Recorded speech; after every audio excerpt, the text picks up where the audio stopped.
idea to play in public to get exposure for my quintet that I had formed. And I figured one great way would be to just play in the busiest part of New York City, where people can hear us. And I heard about this program called Music Under New York, which is run by the Metropolitan Transit Association.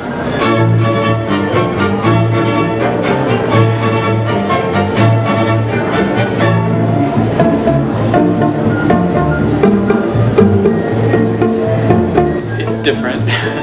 You have a huge crowd of people around you who may or may not have ever heard classical music, you know, or whatever we're playing at the time. And they really enjoy it, and it's really inspiring to see just the general public so touched and so interested in classical music.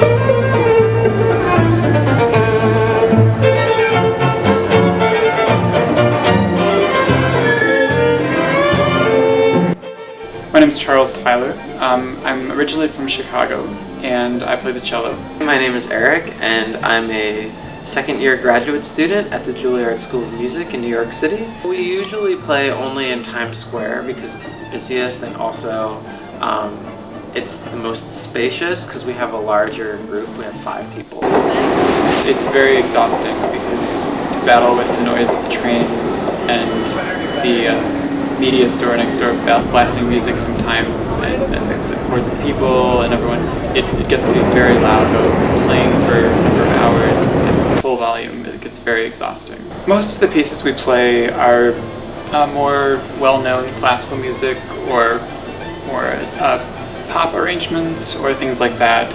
They love Mozart. Eine kleine Nachtmusik is hugely popular. His Rondo alla Turca, everybody knows that one. And we do Bach, the double concerto for 2 violins, Brandenburg Concerto, Air on the G string.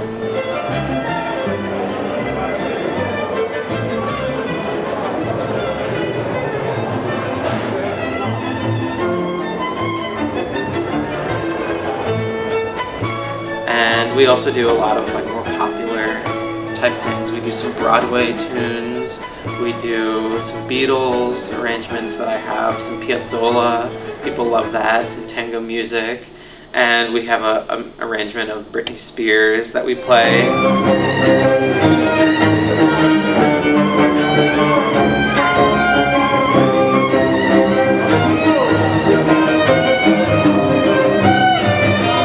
I would say my main motivation to play in the subway, aside from making a little extra money here and there, just again with having such a great response from an audience that may or may not have heard classical music before, is very inspiring, and it can really, I think in a lot of ways introduce people to classical music that may not have heard it before.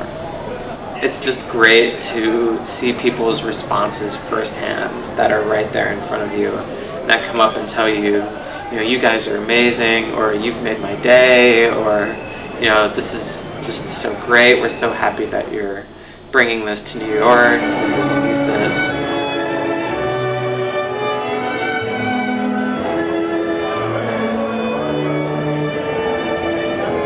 One particular memory I have about playing the subway was this absolutely adorable little boy trying to give us $1 and just couldn't get it in the case. I'll never forget his face. It was just the cutest thing I've ever seen, and he couldn't get the $1 in the case, kept turning around, looking all confused and happy and excited. It seemed like he had never even heard a live performance like that in his life, and it was just, I definitely remember that little boy.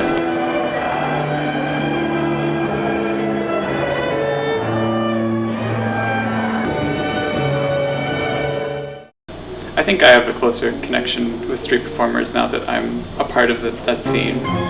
I think if we all wound up back in New York City together at one point, and we're like, oh, remember the old days when we used to play in the subway? Oh, why don't we do it again? Perhaps that would be kind of a fun reunion.